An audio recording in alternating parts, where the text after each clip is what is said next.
ഇതൊക്കെ കേൾക്കുന്ന സമയത്ത് നിങ്ങളിൽ പല ആളുകളും ചില ആളുകൾ രോഷാകുലരായിട്ട് തന്നെ എന്നോട് ചോദിക്കും, ഇതൊക്കെ പറയാൻ കൊള്ളാം, എല്ലാവർക്കും അങ്ങ് നാട്ടിൽ നിൽക്കാനായിട്ട് പറ്റുമോ? ഇല്ല, പറ്റത്തില്ല. എല്ലാവർക്കും ഇവിടെ നിൽക്കാനായിട്ട് പറ്റത്തില്ല. ആരെല്ലാം വിദേശത്തേക്ക് പോകണം, ആരെല്ലാം നാട്ടിൽ നിൽക്കണം എന്നുള്ളത് ചിന്തിച്ചു കഴിഞ്ഞാൽ നമുക്ക് പെട്ടെന്നൊരു തീരുമാനമൊന്നും എടുക്കാനായിട്ട് പറ്റത്തില്ല. ഈ തീരുമാനം എടുക്കേണ്ടത് ഓരോ വ്യക്തിയുടെയും സാഹചര്യങ്ങളെ ആശ്രയിച്ചിട്ടാണ്.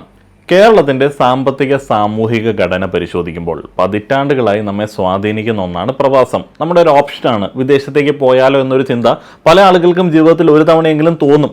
ഗൾഫ് നാടുകളിലേക്കും പിന്നീട് യൂറോപ്പ്, അമേരിക്ക, കാനഡ തുടങ്ങിയ പാശ്ചാത്യ രാജ്യങ്ങളിലേക്കുമുള്ള നമ്മുടെ കുടിയേറ്റം അനേക കുടുംബങ്ങളുടെ സാമ്പത്തിക അടിത്തറ മാറ്റിമറിച്ചിട്ടുണ്ട്. എന്നാൽ ഈ മാറ്റങ്ങൾക്കൊപ്പം വൻതോതിലുള്ള മാനസികവും ശാരീരികവുമായിട്ടുള്ള ആഘാതങ്ങളും കുടുംബ ബന്ധങ്ങളിലെ വിള്ളലുകളും നാം കാണാതെ പോകരുത് എന്നുള്ളതാണ് ഇന്നത്തെ കാലത്ത് ആളുകൾ പറയുന്നത്. വിദേശ ജീവിതത്തിൻ്റെ തിളക്കമുള്ള പുറംചട്ടയ്ക്ക് പിന്നിലെ യാഥാർത്ഥ്യങ്ങളും സ്വന്തം നാട്ടിൽ നിന്ന് പണം സമ്പാദിക്കാനും മാന്യമായി ജീവിക്കാനുമുള്ള പുതിയ അവസരങ്ങളും കൃത്യമായിട്ടുള്ള ചില ഉദാഹരണങ്ങളിലൂടെ ഞാനൊന്ന് വിവരിക്കാൻ വേണ്ടി പോവുകയാണ്.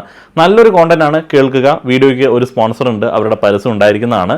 എല്ലാവർക്കും ഗുണമുള്ളതാവില്ല. നല്ല പഠനമുള്ളവർ മാത്രം നിക്ഷേപ തീരുമാനം എടുക്കുക. അതുപോലെ നമ്മൾ രണ്ട് വ്യക്തികളുടെ ജീവിതത്തിലേക്ക് ഒന്ന് കടന്നു ചെന്നിട്ടാണ് ഈ ഒരു വിഷയം അവതരിപ്പിക്കുന്നത്. ഒന്നാമത്തെ കഥാപാത്രം അരുൺ എന്ന് വിളിക്കുന്ന ചെറുപ്പക്കാരനാണ്.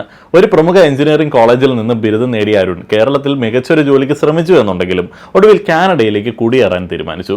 കാനഡയിൽ നല്ലൊരു ജോലിയും ഉയർന്ന ശമ്പളവും അരുണിന് ലഭിച്ചു കേട്ടോ. എന്നാൽ അവിടുത്തെ യാഥാർത്ഥ്യങ്ങൾ തികച്ചും വ്യത്യസ്തമായിരുന്നു.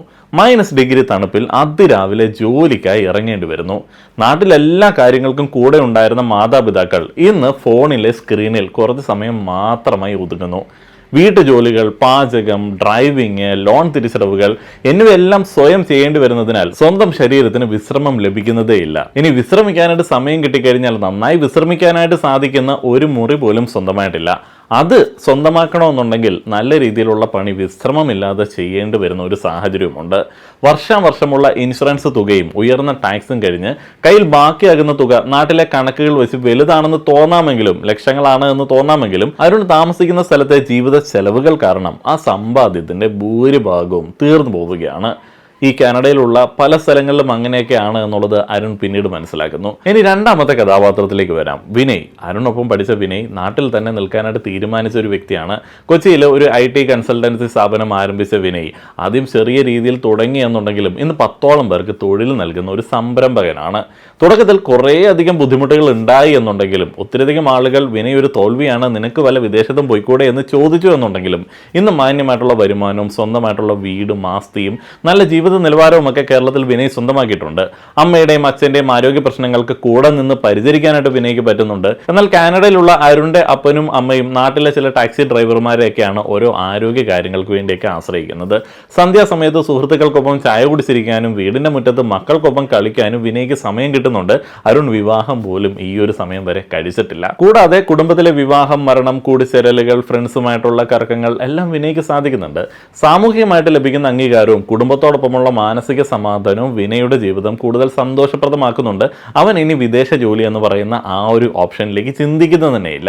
ഈ രണ്ട് ജീവിതങ്ങളും നമുക്ക് മുന്നിൽ വെക്കുന്ന ചോദ്യം ഇതാണ്: കൂടുതൽ കറൻസി നോട്ട് ബാങ്ക് അക്കൗണ്ടിൽ കാണുന്നതാണോ അതോ ജീവിച്ചു തീർക്കുന്ന നിമിഷങ്ങളുടെ സന്തോഷമാണോ പ്രധാനം? നിങ്ങൾക്ക് ഉപകാരപ്രദമായേക്കാവുന്ന ഒരു കാര്യത്തെക്കുറിച്ചിട്ട് പറഞ്ഞിട്ട് വീഡിയോയുടെ പ്രധാന ഭാഗത്തിലേക്ക് പോകാനായിട്ട് ഞാൻ ആഗ്രഹിക്കുകയാണ്. വിപണിയിലെ അസ്ഥിരതയും ഇൻഫ്ലേഷനും കാരണം പലരും ഇന്ന് പരമ്പരാഗത നിക്ഷേപങ്ങൾക്കപ്പുറം പുതിയ വഴികൾ തേടുകയാണ്. പലരും ഇക്വിറ്റികളിലോ സ്വർണ്ണത്തിലോ മാത്രം പണം നിക്ഷേപിക്കുമ്പോൾ ഒരു ബാലൻസ്ഡ് പോർട്ട്ഫോളിയോ ബിൽഡ് ചെയ്യാനായിട്ട് സഹായിക്കുന്ന ഒന്നാണ് ഫിക്സ്ഡ് റിട്ടേൺ ഇൻസ്ട്രുമെന്റുകൾ എന്ന് പറയുന്നത്. ഇതിൽ കോർപ്പറേറ്റ് ബോണ്ടുകൾ വളരെ പ്രധാനപ്പെട്ട ഒരു അസറ്റ് ക്ലാസ് ആണ്. ഇന്ന് നമ്മൾ സംസാരിക്കുന്നത് വിൻവെൽത്ത് എന്ന പ്ലാറ്റ്ഫോമിനെ കുറിച്ചാണ്. ഇതൊരു സെബി രജിസ്ട്രേഡ് ബ്രോക്കറാണ്. വെറും 1000 രൂപ മുതൽ നിങ്ങൾക്ക് ലിസ്റ്റഡ് കോർപ്പറേറ്റ് ബോണ്ടുകളിൽ നിക്ഷേപം ആരംഭിക്കാൻ സാധിക്കും. സാധാരണയായി BBB മുതൽ AA വരെയുള്ള റേറ്റിംഗ് ഉള്ള ബോണ്ടുകളാണ് ഇവർ ലിസ്റ്റ് ചെയ്യാറുള്ളത്. ഇതിലൂടെ ഏതാണ്ട് 9 മുതൽ 12% വരെ ഫിക്സഡ് റിട്ടേൺസ് നിങ്ങൾക്ക് പ്രതീക്ഷിക്കാനായിട്ട് സാധിക്കും. എനിക്കിതിൽ ഏറ്റവും യുണീക്കായി തോന്നിയ കാര്യം, ഇതിൽ ഏത് ബോണ്ട് ലിസ്റ്റ് ചെയ്താലും അതിൽ 2% തുക വിൻവെൽത്ത് സ്വന്തമായി തന്നെ നിക്ഷേപിക്കുന്നുണ്ട് എന്നുള്ളതാണ്. ഇത് അവരുടെ പ്ലാറ്റ്ഫോമിലുള്ള അസറ്റുകളുടെ കോൺഫിഡൻസിനെയാണ് കാണിക്കുന്നത്. UPI വഴിയോ നെറ്റ് ബാങ്കിംഗ് വഴിയോ വളരെ സിമ്പിൾ ആയിട്ട് നിങ്ങൾക്ക് ഇൻവെസ്റ്റ് ചെയ്യാം. റീപേയ്മെന്റ് ഷെഡ്യൂളുകൾ കൃത്യമായി ട്രാക്ക് ചെയ്യാം. കാലാവധിക്ക് മുൻപ് പണം ആവശ്യമാണെന്നുണ്ടെങ്കിൽ എക്സ്ചേഞ്ച് വഴി വിൽക്കാനായിട്ടുള്ള ഓപ്ഷനും അന്നത്തെ മാർക്കറ്റ് പലിശ നിരക്കുകൾക്ക് വിധേയമായിട്ടാണ് ആ ഒരു വിൽപ്പന നടക്കുന്നത്. നിങ്ങൾക്ക് അതിലൂടെ സാധിക്കും. നിങ്ങളുടെ ഇൻവെസ്റ്റ്മെന്റ് പോർട്ട്ഫോളിയോ ഡൈവേഴ്സിഫൈ ചെയ്യാൻ ആഗ്രഹമുണ്ടെങ്കിൽ ഉറപ്പായിട്ടും നിങ്ങൾ ഇതൊന്ന് പരിശോധിക്കുക. ലിങ്ക് ഡിസ്ക്രിപ്ഷനിലും പിന്നെ ചെയ്തിട്ടുള്ള കമന്റിലും കൊടുത്തിട്ടുണ്ട്. എങ്കിലും ഓർക്കുക, മറ്റേത് നിക്ഷേപത്തെയും പോലെ തന്നെ തന്നെ ബോണ്ടുകളും ഡിഫോൾട്ട് ആകാനായിട്ടുള്ള റിസ്കുകളുണ്ട്. ഇൻവെസ്റ്റ് ചെയ്യുന്നതിന് മുൻപ് ഓഫർ രേഖകൾ കൃത്യമായിട്ട് വായിച്ച് പരിശോധിക്കുക. നമ്മളിപ്പോൾ ആദ്യം സംസാരിക്കേണ്ടത് the mental toll of immigration എന്ന് പറയുന്ന കാര്യത്തെക്കുറിച്ചിട്ടാണ്. പലപ്പോഴും വിദേശത്തേക്ക് പോകുന്നവർ അവിടെ നേരിടുന്ന ഏറ്റവും വലിയ വെല്ലുവിളി മാനസികമായിട്ടുള്ള ഒറ്റപ്പെടലാണ്.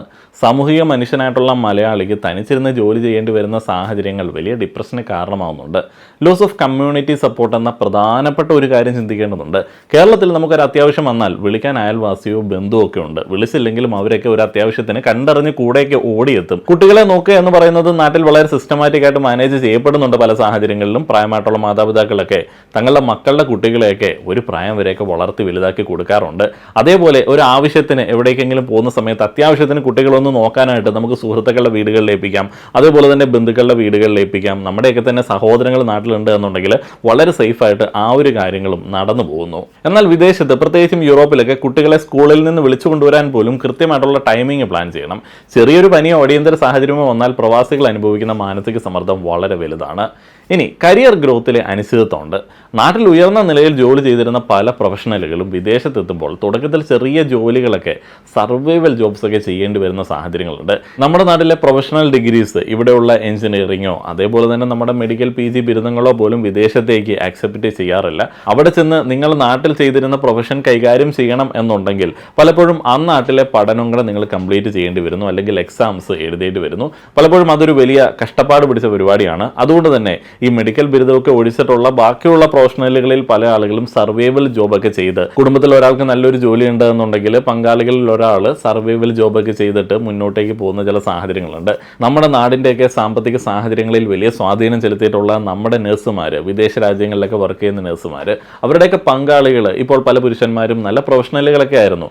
എന്നാൽ പിന്നീട് അവിടെ ചെല്ലുന്ന സമയത്ത് ഈ കുട്ടികളെ നോക്കണം, വീട്ടിലെ കാര്യങ്ങൾ നോക്കണം, കൂടുതൽ ശമ്പളം കിട്ടുന്നത് ഭാര്യയ്ക്കാണ്, അങ്ങനെയുള്ളൊരു സാഹചര്യങ്ങളിലൊക്കെ പ്രൊഫഷൻ വേണ്ട എന്നുള്ള രീതിയിൽ ചെറിയ സർവൈവൽ ജോബ്സ് ഒക്കെ ചെയ്തിട്ട് വീട്ടിലെ കാര്യങ്ങൾക്ക് കൂടുതൽ മുൻഗണന കൊടുത്തിട്ട് ജീവിക്കുന്നുണ്ട്. അതിൽ ഒരു 90% ആളുകളും സ്വന്തം താല്പര്യപ്രകാരം ആ ഒരു ലൈഫ് സ്വീകരിച്ചിട്ടുള്ള ആളുകളാണ്. അങ്ങനെയുള്ള ആളുകളെ കളിയാക്കുന്ന പിന്തിരിപ്പന്മാർ നമ്മുടെ നാട്ടിലുണ്ട് കേട്ടോ. പക്ഷെ അങ്ങനെയല്ല. വിദേശത്തെന്ന് പറഞ്ഞു കഴിഞ്ഞാൽ നമുക്ക് ഈ ഞാൻ ആദ്യം പറഞ്ഞ തരത്തിലേക്കുള്ള സപ്പോർട്ടുകളൊക്കെ വളരെ കുറവായിരിക്കും. അതുകൊണ്ട് തന്നെ നിങ്ങളൊരു കുടുംബവും കുട്ടികളും ഒക്കെ ആയിട്ട് മുന്നോട്ടേക്ക് പോവുകയാണെന്നുണ്ടെങ്കിൽ ഒരാൾ കൃത്യമായിട്ടും വീട്ടിലെ കാര്യങ്ങൾ നോക്കേണ്ടി വരുന്നുണ്ട്. അപ്പോൾ കൂടുതൽ ശമ്പളം കിട്ടുന്ന ആൾ, ജോബ് വളരെ സെക്യൂർ ആയിട്ടുള്ള ഒരാൾ ജോലിക്ക് പോകുന്നത് തന്നെയാണ് ഏറ്റവും സേഫ്. അങ്ങനെ വരുന്ന സമയത്ത് ഇനിയിപ്പോൾ ആഗ്രഹം ഉണ്ട് എന്നുണ്ടെങ്കിൽ കൂടെ, പണ്ട് നമ്മുടെ നാട്ടിലെ ചില സ്ത്രീകൾക്ക് നിഷേധിക്കപ്പെട്ടുകൊണ്ടിരുന്ന ആ ഒരു സാഹചര്യമൊക്കെ അനുഭവിക്കുന്ന പുരുഷന്മാരുണ്ട് കേട്ടോ. ഇപ്പോൾ നാട്ടിലെ പ്രൊഫഷനൊക്കെ അവിടെ ചെയ്യണമെന്ന് ആഗ്രഹമുണ്ട്, എന്നാൽ കംപ്ലീറ്റ് ആയിട്ട് അതിലേക്ക് ഇറങ്ങാൻ പറ്റുന്ന ഒരു സാഹചര്യമില്ല. സാമ്പത്തികമായിട്ടുള്ള ചുറ്റുപാടുകളിലെ ആ ഒരു ബുദ്ധിമുട്ട് കൊണ്ടും സമയം കൊണ്ടും ഒക്കെ അതിലേക്ക് ഇറങ്ങാൻ പറ്റാത്ത ഒത്തിരിയധികം ആളുകളുണ്ട്. പഠനം കംപ്ലീറ്റ് ചെയ്യാൻ പറ്റാത്ത ആളുകളുണ്ട്. അപ്പോൾ ഇതെല്ലാം ഇതിൻ്റെ കൂടെ ഉള്ളതാണ്. എന്നാൽ നാട്ടിൽ ഈ പറയുന്ന പരിപാടിയൊന്നുമില്ല. നിങ്ങൾ ഏത് പ്രൊഫഷനാണോ പഠിച്ചത്, ഇപ്പോൾ നിങ്ങൾ എഞ്ചിനീയറിംഗ് ആണ് പഠിച്ചത് എന്നുണ്ടെങ്കിൽ, അല്ലെങ്കിൽ നിങ്ങൾ മെഡിക്കൽ ബിരുദമാണ് എടുത്തത് എന്നുണ്ടെങ്കിൽ, അല്ലെങ്കിൽ നിങ്ങൾ LLB ആണ് എടുത്തത് എന്നുണ്ടെങ്കിൽ, നിങ്ങൾ പഠിച്ചിറങ്ങുന്ന അന്ന് മുതൽ നാട്ടുകാർ നിങ്ങളെ ഡോക്ടറെ, എഞ്ചിനീയർ, വക്കീൽ എന്നൊക്കെ വിളിക്കും. എന്നാൽ ഇതെല്ലാം ഉപേക്ഷിച്ചിട്ട് അവിടേക്ക് പോകുന്ന സമയത്ത് പലപ്പോഴും ഇതൊന്നും നമ്മുടെ കൂടെ കൊണ്ടുപോകാനായിട്ട് പറ്റുന്നില്ല എന്ന് പറയുന്ന ഒരു വലിയ പ്രശ്നമുണ്ട്. വിദേശത്തേക്ക് പോകുന്ന പല ആളുകൾക്കും നാട്ടിൽ ചിലപ്പോൾ നല്ല തൊഴിൽ സാഹചര്യങ്ങളൊക്കെ ലഭിക്കുമായിരിക്കും.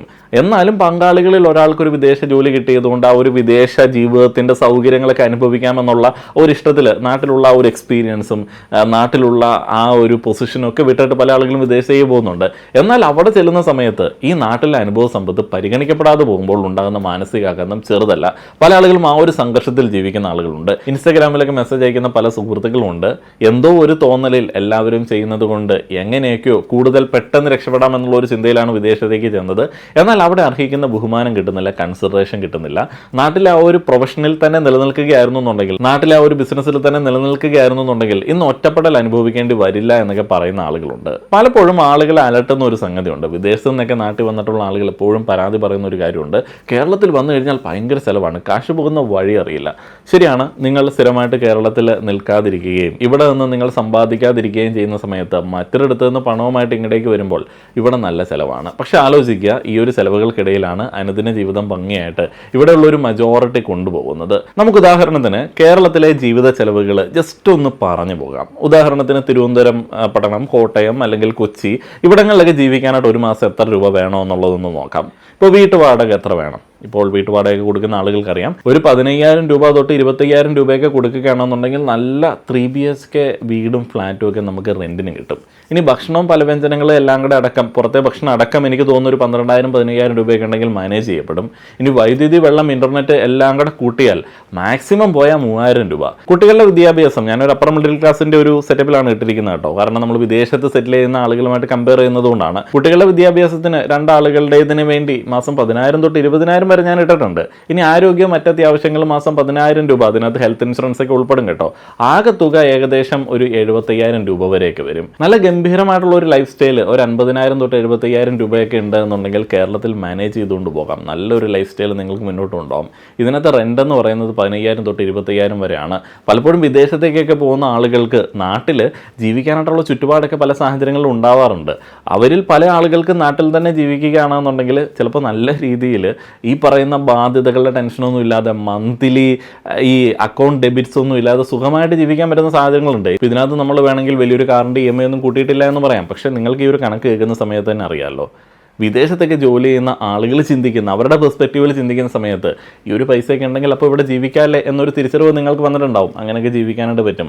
അൺഎക്സ്പെക്റ്റഡ് എമർജൻസികളെ മാനേജ് ചെയ്യാനായിട്ടും അതേപോലെ തന്നെ ഒരു ഫിനാൻഷ്യൽ പ്ലാനിങ് ഉണ്ട് എന്നുണ്ടെങ്കിലും ഇവിടെ നൈസായിട്ട് ഈ ഒരു 1.5 ലക്ഷം രൂപയ്ക്കൊക്കെ ജീവിച്ച് പോകാനായിട്ട് പറ്റും. ഇതിനകത്ത് ഈ റെൻ്റ് എന്ന് പറയുന്നത് പലപ്പോഴും ഇവിടെ നിന്ന് വിദേശത്തേക്ക് പോയി സെറ്റിൽ ആവുന്ന പല ആളുകൾക്കും ഈ ഒരു റെൻറ്റ് ഇപ്പോൾ നാട്ടിൽ ജീവിക്കുകയാണെന്നുണ്ടെങ്കിൽ കൊടുക്കേണ്ടി വരില്ല. കാരണം അവർക്ക് ഓൾറെഡി നാട്ടിൽ വീടും ആസ്തിയൊക്കെ ഉണ്ടാവും. അത് പണയപ്പെടുത്തിയിട്ടാവും പോകുന്നത്, അത് ഉപേക്ഷിച്ചിട്ടായിരിക്കും പോകുന്നത്. അങ്ങനെയുള്ള സാഹചര്യങ്ങളുണ്ട്. ഇവിടെ നിന്ന് വിദേശത്തേക്കൊക്കെ പോകുന്ന പല ആളുകളും, എനിക്ക് തോന്നുന്നു ഈ ഫാമിലീസൊക്കെ വിദേശത്തേക്ക് മൈഗ്രേറ്റ് ചെയ്യുന്ന ആളുകളുടെ കാര്യം എടുത്ത് നോക്കിക്കഴിഞ്ഞാൽ അവരിൽ പല ആളുകൾക്ക് നാട്ടിൽ വലിയ കൃഷി ഭൂമികളുണ്ട്, അല്ലെങ്കിൽ നാട്ടിൽ സാഹചര്യങ്ങളുണ്ട്. അവർ വിദേശത്തേക്ക് പോകുമ്പോൾ നമ്മുടെ നാട്ടിലെ ഒരു ലോവർ മിഡിൽ ക്ലാസ്സിനെ പോലെ അവിടെ കിടന്ന് കഷ്ടപ്പെടുകയാണ്. വീട് വാങ്ങണം, EMI അടയ്ക്കണം, കാറിൻ്റെ EMI അടയ്ക്കണം, ഇൻഷുറൻസ് അടയ്ക്കണം, അങ്ങനെ കിടന്ന് കഷ്ടപ്പെടുകയാണ്. ശരിക്കും അവർ നാട്ടിൽ നിൽക്കുകയാണെന്നുണ്ടെങ്കിൽ അവർ ഇനിയിപ്പോൾ ജോലി ചെയ്തില്ല എന്നുണ്ടെങ്കിൽ കൂടെ വലിയ കാര്യമായിട്ടുള്ള സാമ്പത്തിക നിലയെ ബാധിക്കാത്തൊരു സാഹചര്യം നാട്ടിൽ അവർക്ക് ഉണ്ടായേനെ. ഞാൻ ആദ്യം പറഞ്ഞ കേരളത്തിലെ വലിയ സാമ്പത്തിക ചെലവുകൾ, നിങ്ങൾക്ക് പെട്ടെന്ന് വരുന്ന സമയത്ത് തോന്നുന്ന സാമ്പത്തിക ചെലവുകൾ ഇവിടെയുള്ള ആളുകൾ മാനേജ് ചെയ്യുന്നത് അവർക്ക് ചുറ്റുപാട് ഉണ്ട് എന്നുള്ളതാണ്. ചുറ്റുപാടുകൾ എന്ന് നമ്മൾ പറയും. എന്ന് വെച്ച് കഴിഞ്ഞാൽ നമുക്ക് പാരമ്പര്യമായിട്ട് കിട്ടിയ സ്വത്തുകൾ, അല്ലെങ്കിൽ നമ്മൾ സ്ഥിരമായിട്ട് ചെയ്യുന്ന, അല്ലെങ്കിൽ നമുക്ക് സ്ഥിരമായിട്ട് കിട്ടിക്കൊണ്ടിരിക്കുന്ന ഏതെങ്കിലും സൈഡ് ഇൻകം, അതേപോലെ തന്നെ നമുക്ക് ചിലവ് കുറച്ച് മാനേജ് ചെയ്യാൻ പറ്റുന്ന ഏതെങ്കിലും സാഹചര്യങ്ങൾ. പുറത്താണെങ്കിൽ മറ്റൊരാൾക്ക് പേയ്മെൻറ്റ് കൊടുത്ത് ചെയ്യേണ്ടുന്ന ചില കാര്യങ്ങൾ ഇവിടെ ചിലപ്പോൾ പേയ്മെൻറ്റ് കൊടുത്ത് ചെയ്യേണ്ടി വരില്ല. അങ്ങനെയൊക്കെയാണ് ഈ നാട്ടിലുള്ള വലിയ ചിലവിനെ ഇവിടെയുള്ള ആളുകൾ മാനേജ് ചെയ്യുന്നത്. വിദേശത്ത് ഇവിടെ ഉള്ളതൊക്കെ ഉപേക്ഷിച്ച് പോകുന്ന ആളുകൾക്ക് ഇല്ലാതെ പോകുന്നത് ചുറ്റുപാടുകളാണ്. ആ ഒരു ചുറ്റുപാട്, നമ്മൾ പണ്ടൊക്കെ വിവാഹമൊക്കെ ആലോചിക്കാനായിട്ട് ചെല്ലുന്ന സമയത്ത് ചെറുക്കന് ചുറ്റുപാടുണ്ടോ, പെണ്ണിന് ചുറ്റുപാടുണ്ടോ എന്നൊക്കെ നോക്കും. വിദേശത്തേക്ക് പോകുന്ന ആളുകൾക്ക് ആ ഒരു ചുറ്റുപാടില്ല എന്നുള്ളതാണ്. ആ ചുറ്റുപാട് ഉണ്ടാക്കി എടുക്കേണ്ടി വരാറുണ്ട്. ഞാൻ ഈ വിഷയത്തിൻ്റെ 15% പോലും എത്തിയിട്ടില്ല കേട്ടോ. അതുകൊണ്ട് നിങ്ങൾ ഇതുവരെ കേട്ടത് വെച്ചിട്ട് വിലയിരുത്തരുത്. നിങ്ങളുടെ കുടുംബത്തിൽ പ്രതിമാസം ഒരു 1.5 ലക്ഷം രൂപയൊക്കെ വരുമാനം ഉണ്ടെന്നുണ്ടെങ്കിൽ അത് കേരളത്തിലെ ഉയർന്ന സാമ്പത്തിക നിലവാരമുള്ള ജീവിതമാണ് ഉറപ്പ് നൽകുന്നത്. 1.5 ലക്ഷം രൂപ, 2 പേർക്ക് 1.5 ലക്ഷം രൂപ വരുമാനം ഉണ്ടെന്നുണ്ടെങ്കിൽ, നിങ്ങൾക്ക് വേറെ ബാധ്യതകളൊന്നും ഇല്ല എന്നുണ്ടെങ്കിൽ, അപ്പോൾ നിങ്ങൾ വിചാരിക്കും 1.5 ലക്ഷം രൂപ കൊണ്ട് എന്ത് ചെയ്യാൻ പറ്റും? ഓക്കെ, ഞാൻ ഒരു വട്ടക്കണക്ക് പറയുകയാണെന്നുണ്ടെങ്കിൽ നിങ്ങൾക്ക് 1.5 ലക്ഷം രൂപ മന്തിൽ കിട്ടുന്നുണ്ട്. നിങ്ങൾക്ക് വേറെ അതിൽ നിന്ന് വലിയ ബാധ്യതകളൊന്നുമില്ല. അങ്ങനെയാണെന്നുണ്ടെങ്കിൽ നിങ്ങൾക്ക് ഒരു 2,500 സ്ക്വയർ ഫീറ്റ് വീടിന് EMI അടയ്ക്കാൻ പറ്റും. നിങ്ങൾക്ക് വേണമെന്നുണ്ടെങ്കിൽ ഒരു ഇന്നോവ ഹൈക്രൂസിനൊക്കെ അടുത്തടുപ്പിച്ചിട്ടുള്ള ഒരു കാറിന് EMI അടയ്ക്കാനായിട്ട് പറ്റും. നിങ്ങൾക്ക് നല്ലൊരു ലൈഫ് സ്റ്റൈൽ, നിങ്ങളുടെ കുട്ടികൾ ഇംഗ്ലീഷ് മീഡിയം സ്കൂളുകളിൽ പഠിക്കും. നിങ്ങൾക്ക് ഇടയ്ക്ക് വേണമെന്നുണ്ടെങ്കിൽ ഇതിൽ നിന്ന് മിച്ചം പിടിച്ച് കഴിഞ്ഞാൽ വിദേശ യാത്ര ചെയ്യാം, ഇതിൽ നിന്ന് നിങ്ങൾക്ക് സേവ് ചെയ്യാം. അങ്ങനെയൊക്കെ കൃത്യമായിട്ട് മാനേജ് ചെയ്താൽ നടക്കും. നമ്മുടെ നാട്ടിൽ 1.5 ലക്ഷം രൂപ ഇപ്പോൾ ശമ്പളമുള്ള പല ആളുകളും അയ്യോ മാനേജ് ചെയ്യാനായിട്ട് പറ്റുന്നില്ല എന്നൊക്കെ വേണമെങ്കിൽ ഇത് കേൾക്കുന്ന സമയത്ത് പറയാം. പക്ഷേ അത് എന്തുകൊണ്ടാണെന്ന് വെച്ച് കഴിഞ്ഞാൽ നിങ്ങൾ മുന്നേ തന്നെ ബാധ്യത എടുത്തു വെച്ചു. അന്ന് നിങ്ങൾക്ക് 1.5 ലക്ഷം രൂപ വരുമാനം ഉണ്ടായിരുന്നില്ല. അപ്പോൾ നിങ്ങൾ അന്ന് എടുത്ത് വെച്ച ബാധ്യതകൾ ഇങ്ങനെ അതിൻ്റെ കൂടെ നിങ്ങളുടെ കൂടെ ഇങ്ങനെ വരികയും ചിലവുകൾ വർദ്ധിക്കുകയും ചെയ്യുന്ന സമയത്ത് തികയാതെ വരുന്നതാണ് കാരണം. ഏകദേശം 50,000 രൂപ മുതൽ 75,000 രൂപ വരെ ഉണ്ടെങ്കിൽ 4 അംഗ കുടുംബത്തിന് മാന്യമായിട്ടുള്ള ഒരു എബോവ് മിഡിൽ ക്ലാസ് ജീവിതം നയിക്കാൻ പറ്റും. നിങ്ങളുടെ കുടുംബത്തിൽ പ്രതിമാസം 1.5 ലക്ഷം രൂപ വരുമാനം ഉണ്ട് എന്നുണ്ടെങ്കിൽ അത് കേരളത്തിൽ ഉയർന്ന സാമ്പത്തിക നിലവാരമുള്ള ജീവിതമാണ് ഉറപ്പ് നൽകുന്നത്. വിദേശത്തെ ലക്ഷക്കണക്കിന് രൂപയുടെ ശമ്പളമായിട്ട് ഇതിനെ നേരിട്ട് താരതമ്യം ചെയ്യരുത്. കാരണം വിദേശത്ത് നിങ്ങൾ ലഭിക്കുന്ന ശമ്പളത്തിൻ്റെ 30% മുതൽ 40% വരെ ടാക്സ് നൽകേണ്ടി വരുന്നുണ്ട്. കൂടാതെ വാടകയും ഇൻഷുറൻസും കഴിഞ്ഞ് കയ്യിൽ ബാക്കിയാകുന്ന തുകയും നാട്ടിലെ 1.5 ലക്ഷം രൂപയുടെ പർച്ചേസിംഗ് പവറും തമ്മിൽ വലിയ അന്തരമൊന്നും ഉണ്ടാവില്ല. നിങ്ങളൊന്ന് കാൽക്കുലേറ്റ് ചെയ്യുന്ന സമയത്ത് മനസ്സിലാവും. നാട്ടിൽ ഈ തുക ലഭിക്കുമ്പോൾ നിങ്ങൾക്ക് സേവിങ്സ് നടത്താനും സ്വന്തമായിട്ട് വീട് വയ്ക്കാനായിട്ടും മക്കളെ മക്കളുടെ നല്ല വിദ്യാഭ്യാസത്തിനും ഒക്കെ അത് പൂർണ്ണമായിട്ട് വിനിയോഗിക്കാനായിട്ട് പറ്റുന്നു. അതേപോലെ മലയാളി ലോകത്ത് എവിടെ പോയാലും കേരളത്തിൽ ലഭിക്കുന്ന ആ ഒരു സുരക്ഷിതത്വം കിട്ടുന്നുണ്ട് എന്ന് നമുക്ക് ഉറപ്പിച്ചങ്ങ് പറയാൻ പറ്റാത്ത ചില സാഹചര്യങ്ങളുണ്ട്. അതേപോലെ തന്നെ ഈ കുട്ടികളൊക്കെ വളരുന്ന സമയത്ത് വിദേശത്ത് വളരുന്ന കുട്ടികൾക്ക് അവിടുത്തെ സംസ്കാരവുമായിട്ടൊക്കെ പൊരുത്തപ്പെടേണ്ടി വരുമ്പോൾ പലപ്പോഴും സ്വന്തം വേരുകളും മാതൃഭാഷയൊക്കെ നഷ്ടപ്പെടുന്നുണ്ട്. അതേപോലെ തന്നെ ഈ ഒരു കൾച്ചറൽ കോൺഫ്ലിക്റ്റ് ഉണ്ടല്ലോ, അതും മാതാപിതാക്കളുമായിട്ട് തന്നെ ആ ഒരു കൾച്ചറൽ കോൺഫ്ലിക്റ്റ് ഉണ്ടാവുന്നു. ആ ഒരു കോൺഫ്ലിക്റ്റിനിടയിൽ ഒരു 50% മലയാളിയായിട്ടുള്ള മാതാപിതാക്കൾ പൂർണ്ണമായിട്ടും വിദേശത്ത് വളരുന്ന കുട്ടികളുമായിട്ട് ചേരാതെ വരുന്നു. അവിടെ സ്നേഹത്തിൻ്റെ അളവ് തൂക്കങ്ങളുമായി ബന്ധപ്പെട്ട ചില പ്രശ്നങ്ങളൊക്കെ ഉണ്ടാവുന്നു. കുട്ടികൾക്ക് നാട്ടിൽ വരുമ്പോൾ ഇവിടെ എന്താണ് എന്നുള്ളത് പലപ്പോഴും ഒരു കണക്ഷൻ ഇല്ലാതിരിക്കുന്ന സാഹചര്യങ്ങൾ ഉണ്ടാവുന്നു. ഇനിയിപ്പോൾ മാതാപിതാക്കൾക്ക് നാട്ടിൽ സെറ്റിൽ ചെയ്യാനായിട്ടാണ് ആഗ്രഹം എന്നുണ്ടെങ്കിൽ, ഇവിടെയാണെന്നുണ്ടെങ്കിൽ എല്ലാവരും കൂടെയൊക്കെ ഉണ്ടാവുമല്ലോ. ഇപ്പോൾ സീനിയർ സിറ്റിസൺസിൻ്റെയൊക്കെ ഒരു ജീവിതം വിദേശത്തെ എല്ലാവിധ സൗകര്യങ്ങൾക്ക് നടുവിലാണെന്നുണ്ടെങ്കിലും നാട്ടിൽ ജീവിക്കുമ്പോൾ കിട്ടുന്ന ആ ഒരു സ്വാതന്ത്ര്യം എന്ന് പറയുന്നത് പല ആളുകളും മിസ് ചെയ്യുന്ന ഒരു സംഗതിയാണ്. ഇനിയിപ്പോൾ ഒരു ഘട്ടത്തിൽ ഇന്ന് പോയ ദമ്പതികൾക്ക്, കുട്ടികളൊക്കെ വളർന്നൊരു പ്രായം എത്തുമ്പോൾ ഇന്ന് പോയ ദമ്പതികൾക്ക് എല്ലാം നിർത്തി നാട്ടിൽ വന്ന് സെറ്റിൽ ചെയ്യണം എന്ന് ഒരു പ്ലാൻ ഉണ്ടെന്നുണ്ടെങ്കിൽ അത് പലപ്പോഴും നടക്കാതെ വരും. അല്ലെങ്കിൽ അവർ തന്നെ ഇങ്ങോട്ടേക്ക് വരേണ്ടി വരും. ആ ഒരു കുടുംബം ഇങ്ങനെ സെപ്പറേറ്റ് ആവേണ്ടി വരും. കാരണം മക്കൾക്ക് ഇങ്ങോട്ടേക്ക് വരാൻ പറ്റത്തില്ല, അതിനുള്ള സാഹചര്യങ്ങൾ ഉണ്ടാവില്ല. പിന്നെ നമ്മൾ വിദേശത്തേക്കൊക്കെ പോകുന്ന സമയത്ത് നഷ്ടപ്പെടുന്ന ഒരു സംഗതിയുണ്ട്, നമ്മുടെ ഒരു സോഷ്യൽ സ്റ്റാൻഡിങ്, സാമൂഹ്യ പദവി എന്ന് പറയുന്നത്. നാട്ടിൽ ജീവിക്കുമ്പോൾ നമ്മുടെ കുടുംബത്തിന് സമൂഹത്തിലുള്ള ഇടവും അംഗീകാരവും ഒക്കെ വളരെ വലുതാണ്. എന്നാൽ വിദേശത്ത് എത്ര വലിയ പദവിയിലുള്ള ജോലിയാണ് എന്നുണ്ടെങ്കിലും നമ്മളൊരു ഇന്ത്യക്കാരനായിട്ടുള്ള കുടിയേറ്റക്കാരൻ മാത്രമായിരിക്കാനാണ് സാധ്യത പലപ്പോഴും കൂടുതൽ. എത്രയൊക്കെ നോക്കിയാലും നമ്മളൊരു കുടിയേറ്റക്കാരൻ തന്നെയാണ് പല സാഹചര്യങ്ങളിലും. ഇതൊക്കെ കേൾക്കുന്ന സമയത്ത് നിങ്ങളിൽ പല ആളുകളും, ചില ആളുകൾ രോഷാകുലരായിട്ട് തന്നെ എന്നോട് ചോദിക്കും, ഇതൊക്കെ പറയാൻ കൊള്ളാം, എല്ലാവർക്കും അങ്ങ് നാട്ടിൽ നിൽക്കാനായിട്ട് പറ്റുമോ? ഇല്ല, പറ്റത്തില്ല. എല്ലാവർക്കും ഇവിടെ നിൽക്കാനായിട്ട് പറ്റത്തില്ല. ആരെല്ലാം വിദേശത്തേക്ക് പോകണം, ആരെല്ലാം നാട്ടിൽ നിൽക്കണം എന്നുള്ളത് ചിന്തിച്ചു കഴിഞ്ഞാൽ നമുക്ക് പെട്ടെന്നൊരു തീരുമാനമൊന്നും എടുക്കാനായിട്ട് പറ്റത്തില്ല. ഈ തീരുമാനം എടുക്കേണ്ടത് ഓരോ വ്യക്തിയുടെയും സാഹചര്യങ്ങളെ ആശ്രയിച്ചിട്ടാണ്. സിമ്പിളായി പറഞ്ഞാൽ വിദേശത്തേക്ക് പോകാൻ അനുയോജ്യരായിട്ടുള്ള ആളുകൾ പെട്ടെന്ന് നോക്കുമ്പോൾ ആരൊക്കെയാണ്? ആഗോള എക്സ്പോഷർ ആഗ്രഹിക്കുന്ന ആളുകൾ. കരിയറിൻ്റെ തുടക്കത്തിൽ കുറച്ച് വർഷങ്ങൾ വിദേശത്ത് ജോലി ചെയ്ത് ആഗോള തലത്തിലുള്ള പ്രൊഫഷണൽ പരിചയം നേടാനായിട്ട് ആഗ്രഹിക്കുന്ന യുവജനങ്ങൾക്ക് വിദേശത്ത് പോകുന്നത് വലിയ ബെനിഫിഷ്യൽ ആയിരിക്കും.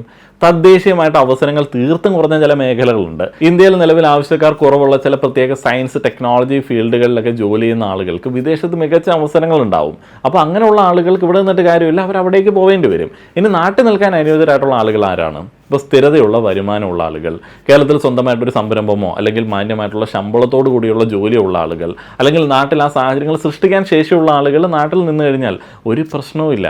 അതേപോലെ ഉറപ്പായിട്ടും വിദേശത്തേക്ക് പോവരുതാത്ത ആളുകളുണ്ട്. ഇപ്പോൾ കുടുംബത്തോടൊപ്പം നിൽക്കാൻ ആഗ്രഹമുള്ള ആളുകൾ, അച്ഛനമ്മ സ്നേഹമൊക്കെ കൂടുതലുള്ള ആളുകൾ ഉറപ്പായിട്ടും വിദേശത്തേക്ക് പോകരുത്. വലിയ കഷ്ടപ്പാടാണ്. പ്രായമായിട്ടുള്ള മാതാപിതാക്കളെ പരിചരിക്കാനും കുട്ടികളുടെ ഒപ്പം സമയം ചെലവഴിക്കാനും ഒക്കെ ആഗ്രഹിക്കുന്നവർ വിദേശത്തേക്ക് പോകാതിരിക്കുന്നതാണ് മാനസികാരോഗ്യത്തിന് നല്ലത്. ഇന്ന് നാട്ടിൽ നിൽക്കാൻ ചില അനുകൂല ഘടകങ്ങളൊക്കെ മൊത്തത്തിൽ എല്ലാ ആളുകൾക്കും ഉണ്ടെന്നേ. ഒന്ന്, ഇന്ത്യ ഇന്ന് സാമ്പത്തിക വളർച്ചയുടെ പാതയിലാണ്. എന്തൊക്കെ പറഞ്ഞാലും നമ്മൾ ആ ഒരു രീതിയിലൊക്കെ എങ്ങനെയൊക്കെ പോകുന്നുണ്ട്. നമ്മൾ ഈ ഡിജിറ്റൽ യുഗത്തിൽ ജീവിക്കുന്നതുകൊണ്ട് കേരളത്തിൽ ഇരുന്നുകൊണ്ട് തന്നെ ആഗോളതലത്തിൽ ബിസിനസ് ചെയ്യാനായിട്ടും പണം സമ്പാദിക്കാനായിട്ടുള്ള അവസരങ്ങളൊക്കെ തുറക്കപ്പെട്ടിരിക്കുകയാണ്.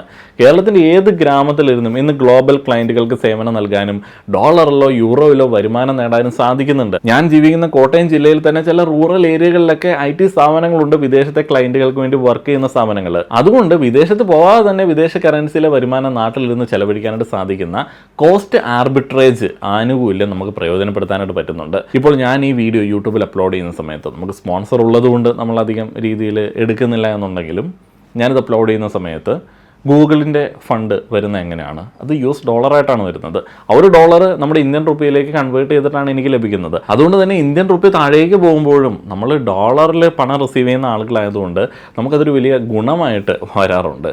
അതോടൊപ്പം നാട്ടിൽ പലപ്പോഴും നല്ല ഭൂസ്വത്തൊക്കെ ഉള്ള ആളുകളാണ് അതൊക്കെ പണയപ്പെടുത്തിയിട്ട് വിദേശത്തേക്ക് പോകുന്നത്. ഈ കേരളത്തിലെ റിയൽ എസ്റ്റേറ്റും വലിയ കുഴപ്പമൊന്നുമില്ലാത്ത ഒരു ഏരിയയാണ് ചില മേഖലകളിൽ. ഇപ്പോൾ തിരഞ്ഞെടുക്കപ്പെട്ട ചില റിയൽ എസ്റ്റേറ്റ് മേഖലകളൊക്കെ ദീർഘകാല അടിസ്ഥാനത്തിൽ നല്ല ലാഭം തരുന്നവയാണ്. ഇപ്പോൾ ഇടുക്കിയിൽ നിന്നൊക്കെ വിദേശത്തേക്ക് പോയിട്ടുള്ള ആളുകളൊക്കെ നിരാശപ്പെടുന്നില്ലേ? അവരുടെ വലിയ ഭൂസ്വത്തൊക്കെ ഏലത്തോട്ടമൊക്കെ വിറ്റിട്ടാണ് വിദേശത്തേക്ക് പോയി അവിടെ ഒരു ജീവിതം സ്റ്റാർട്ട് ചെയ്യാനായിട്ട് തുടങ്ങുന്നത്. എന്നാൽ ഏലത്തിനൊക്കെ വലിയ രീതിയിൽ വില കയറി. ഇന്ന് ഇടുക്കിയിലെ സ്ഥലത്തിന് എന്താണ് വില? സെൻറ്റിന് 1 ലക്ഷം രൂപയ്ക്ക് മുകളിലാണ് കിഴക്കാന്തൂക്കായിട്ടുള്ള ഭൂപ്രകൃതിയുള്ള സ്ഥലങ്ങൾക്ക് പോലും ഈടാക്കുന്നത്. അവിടെയുള്ള ആളുകളിൽ നിന്നൊക്കെ മനസ്സിലാക്കിയ ഒരു കാര്യം, സുഹൃത്തുക്കളൊക്കെ ഉള്ളതുകൊണ്ട് മനസ്സിലാക്കിയ ഒരു കാര്യം, സ്വന്തമായിട്ട് പണിയുന്ന ആളുകൾക്ക് ഇപ്പോൾ ഏലമൊക്കെ ഒരു 50 സെൻറ്റിലുണ്ട് എന്നുണ്ടെങ്കിലും ഒരു കുടുംബം നല്ല രീതിയിൽ നടത്തിക്കൊണ്ട് പോകാൻ പറ്റുന്ന വരുമാനമുണ്ട്. പിന്നെ ഇതൊന്നും സ്ഥിരമായിട്ടില്ല എന്നൊക്കെ പറയാമെന്നുണ്ടെങ്കിലും സീസണലായിട്ടുള്ള കൃഷികൾ തന്നെ നമ്മുടെ നാട്ടിൽ ഇപ്പോൾ നല്ല രീതിയിലുള്ള വരുമാനം നേടിത്തരുന്നുണ്ട്. അതുകൊണ്ട് തന്നെ പല ആളുകളും കുടുംബമൊക്കെ വിദേശത്തായിരിക്കും, ആ ഒരു വിസയിൽ നിന്ന് തന്നെ നാട്ടിൽ വന്നിട്ട് ഈ പറയുന്ന പരിപാടികളൊക്കെ ചെയ്യാനായിട്ട് ശ്രമിക്കുന്നുണ്ട്. പ്രവാസ ജീവിതം എന്നത് പണ്ടത്തേതുപോലെ ഒരു ഗോൾഡൻ ചാൻസ് ആയിട്ട് ആരും നോക്കിക്കാണുന്നില്ല. അതിന് പിന്നിൽ കടുത്ത ഏകാന്തതയുടെയും ശാരീരിക അധ്വാനത്തിൻ്റെയും വലിയ വില നൽകേണ്ടി വരുന്നുണ്ട് എന്നുള്ളത് എല്ലാ ആളുകൾക്കും ഇപ്പോൾ മനസ്സിലാവുന്നുണ്ട്. ശരിയാണ്, ജീവിക്കാനായിട്ട് പൈസ വേണം. പക്ഷേ ആ ഒരു പൈസ ഉണ്ടാക്കാൻ വേണ്ടി നമ്മൾ ശരിക്കും പറഞ്ഞാൽ ജീവിതം മാറ്റി വെച്ചിട്ട് വേറെ എന്തൊക്കെയോ ചെയ്തുകൊണ്ടിരിക്കുകയാണ്. ജീവിതം എന്ന് പറയുമ്പോൾ ഞാനും എൻ്റെ ഭാര്യയും 2 കുട്ടികളും ഒരു വീട്ടിൽ ഒരു കൂരയ്ക്ക് അടിയിൽ ഭക്ഷണം കഴിച്ച് അല്ലെങ്കിൽ ആ നാട്ടിലെ സൗകര്യങ്ങൾ അല്ലെങ്കിൽ ടാക്സ് കൊടുത്തിട്ട് ജീവിക്കുന്നു എന്നുള്ളത് മാത്രമല്ല. ജീവിതം എന്ന് പറയുന്നത് ബന്ധങ്ങളുണ്ട്, കമ്മ്യൂണിറ്റി ലീവിംഗ് ഉണ്ട്, എക്സ്പീരിയൻസുകളുണ്ട്, നമ്മുടെ സ്വത്വമുണ്ട്, നമ്മുടെ നാഷണാലിറ്റി ഉണ്ട്, നമ്മുടെ ഐഡൻറ്റിറ്റി ഉണ്ട്, നമ്മുടെ വെൽബീയിങ് ഉണ്ട്, നമ്മുടെ എന്താ പറയുന്നത് സെൽഫ് ലവ് ഉണ്ട്. അങ്ങനെയുള്ള ഒത്തിരിയധികം കാര്യങ്ങളുണ്ട്. പലപ്പോഴും വിദേശത്തേക്ക് പോകുന്ന ആളുകൾ ഒത്തിരി കാര്യങ്ങൾ പണയം വയ്ക്കുന്നുണ്ട്. ചിലപ്പോൾ അതിൻ്റെ ആവശ്യമൊന്നും ഉണ്ടാവില്ല. നിങ്ങളുടെ ഒരു ഇൻകം അവിടെ ഒരു 4 ലക്ഷം രൂപ, അല്ലെങ്കിൽ 5 ലക്ഷം രൂപ, അല്ലെങ്കിൽ 8 ലക്ഷം രൂപയാണെന്നുണ്ടെങ്കിൽ നാട്ടിൽ 1.5 ലക്ഷമായിട്ട് തട്ടിച്ച് നോക്കുന്ന സമയത്ത് പല ആളുകളും ജീവിതത്തിലെ കാഴ്ചപ്പാടുകൾ രൂപപ്പെടുത്തുന്നത് മറ്റുള്ള ആളുകളുടെ ജീവിതത്തിൽ നിന്ന് കോപ്പി അടിച്ചിട്ടാണ്. ചില ആളുകളൊക്കെ ഉണ്ട്, വളരെ അരസികരായിട്ട് ജീവിക്കുന്ന ചില ആളുകളുണ്ട് എന്ന് അവർ തന്നെ എന്നോട് പറഞ്ഞിട്ടുണ്ട് പല സാഹചര്യങ്ങളിലും. എങ്ങനെയാണ്? ഭാര്യയും ഭർത്താവും വിദേശത്ത് ജോലി ചെയ്യുകയാണ്. ഒരാൾക്ക് നല്ല വരുമാനമുണ്ട്, മറ്റൊരാൾക്ക് വളരെ തുച്ഛമായിട്ടുള്ള വരുമാനം സർവൈവൽ ജോബ് ചെയ്തിട്ട് കിട്ടുന്നുണ്ട്. എന്നാലും നാട്ടിലെ ജോലി വെച്ച് നോക്കുന്ന സമയത്ത് നല്ല വരുമാനമുണ്ട്. വലിയ കാര്യമായിട്ടൊന്നും മിച്ചം പിടിക്കാനായിട്ട് പറ്റുന്നില്ല. മിസ് ചെയ്യുന്ന ഒത്തിരിയധികം കാര്യങ്ങളുണ്ട്. ലൈഫ് എന്ന് പറയുന്നത് ജോലി ചെയ്യുന്നു, വീക്കെൻഡ് അല്ലെങ്കിൽ ഒരു ഫ്രീ ടൈം വരുന്ന സമയത്ത് റെസ്റ്റ് എടുക്കുന്നു, അല്ലെങ്കിൽ ഒരു ട്രിപ്പ് പോകുന്നു എന്നുള്ളതിൽ മാത്രം ഒതുങ്ങി നിൽക്കുന്ന സാഹചര്യങ്ങൾ. ജീവിതം എന്ന് പറയുമ്പോൾ, ഒരു വ്യക്തിയുടെ ജീവിതം എന്ന് പറയുമ്പോൾ അതിന് കുറേയധികം അർത്ഥമാനങ്ങളുണ്ട്. ഇവിടെയാണ് പല ആളുകൾക്കും ഒരു ചിന്താ കോൺഫ്ലിക്റ്റ് വരുന്നത്. ശരിക്കും പറഞ്ഞാൽ ലക്ഷറി എന്താണ്?